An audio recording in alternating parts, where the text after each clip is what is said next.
This is Jerod Lakefield, a novel by Don Fensler, Part 10. That Jerod Lakefield, but then a rude snap back to reality. The ball is put in play. We've got the ball and immediately throw an errant pass. They steal and dunk it to put us behind 29-5. Great. Just fucking great. Thanks for your inspirational one for the Gipper, fuck the Big Dipper speech, Jerod Lakefield. Thank you so very fucking much. You turned us into fucking Tinkerbells with alabaster wings. We throw it in and bring the ball down and run a play. But Jerod is not going along with the plan. He's staying just inside the half-court line in the corner over by the scores table. The bastard is waiting for someone to pass him the ball. He is watching the game impassively. No one is covering him. I want to yank him out of the game and place him in a North Korean prison, but I am transfixed by the passive, calm, yet somehow disapproving look on his face. It dawns on me. He is fucking confused and concerned. We are not passing to him. We are not setting a screen as he asks. He is not happy, but not upset. He is Jerod Lakefield, who does not get fucking upset. We don't score. They get the ball and do score. 31-5. Shit! This is more fun than a weekend at the Playboy Mansion. What have we got to lose? I don't even ask Coach Tryon. I yell to our players, pass the fucking ball to Lakefield. Jerod Lakefield looks over to me, that impassive look on his face. He looks like Buddha, the Buddha you see in pictures on top of Mount St. Helens in Japan. A 6'2", blonde, blue-eyed Buddha. We pass the ball to him. He's standing by the scores table. No one from Duke is covering him. He's too far away. He's too far away from the basket to matter. And then Jerod Lakefield shoots the ball from basically half court. It hits the front of the rim, hits the backboard, hits the front of the rim, and bounces for a miss. But somehow that miss was like a tsunami. Jerod Lakefield still looks like Buddha. I half expect angels to float down from the heavens and bless our holy fucking humiliation.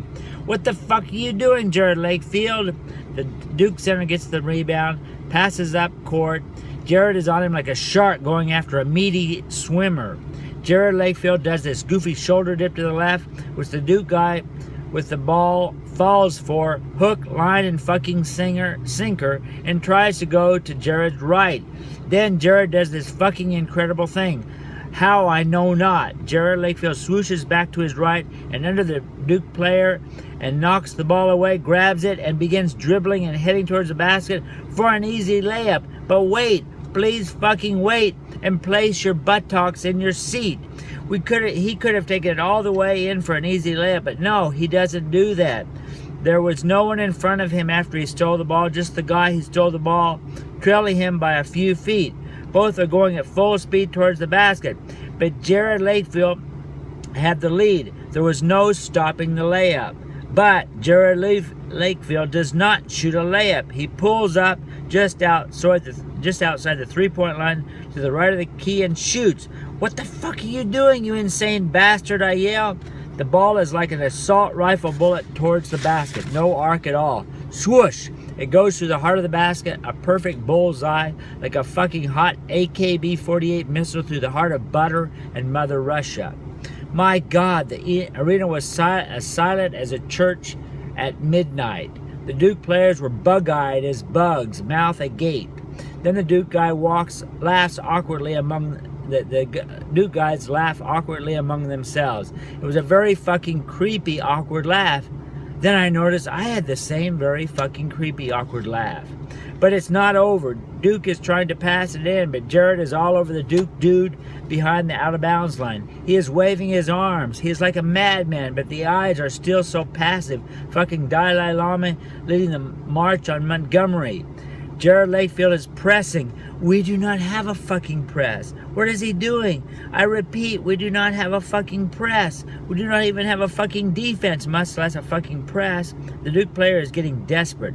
This look in his eyes is like a great white shark from Jaws 8 and 9, and he is heading hand in hand right fucking at him. those flailing arms of Mr. Jerod Lakefield. Jerod Lakefield's dead as silk eyes on him. Then the whistle blows. 5 seconds violation. The poor bugger was paralyzed. It was a fucking turnover. He couldn't even throw the ball in. What was happening? Who is this man, Jerod Lakefield? The fat fucking basketball game now meant nothing. And yet it meant everything. Like the end of time and the fucking beginning of time all rode up into the big enchilada. Who was this man? We had the ball back. Our guys are rejuvenated. They are as high as fucking kites. They pass the ball in. Jerod goes back to the scorer's table spot, just inbound. Our guys are feeling something has changed, that Jesus has died and been raised from the dead. Jerod is waiting, but now the Duke players are starting to feel that something has changed also.